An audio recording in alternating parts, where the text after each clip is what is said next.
اخوك عم يعمل لي كمين، مثل. عامل لي فيها انه هيك وبيحب الاطفال وبده ياني يجيب له 7 اطفال، مفكرني ارنب.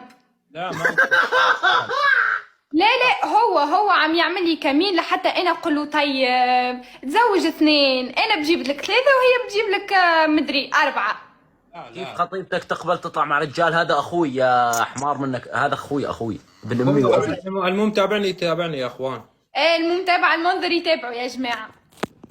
ايه بده 11 ولد الزلمه، حقه بده 11 ولد. يا ودي انت ايش دخلك يا رب. إيه؟ اسمع في الاوتيل. ثانك يو سو ماتش، ثانك يعني انت اليوم يو. هيك يعني كم ولد وبنت بدك يعني مثلا؟ احنا هو الله هو اللي قرر، ايه بس 2 يكفي كفاية. يعني ولد وبنت الكسندر، وشو بدك تسمي البنوته؟ بقول لك شو بدي اسميها. راح اقول لكم اول مرة في حياتي. باي بتحب نقول لك شو بدي اسمي البنت؟ انا بعرف. لا راح اقول لك اسم اخر. شو؟ بدي اسميها كلاديا.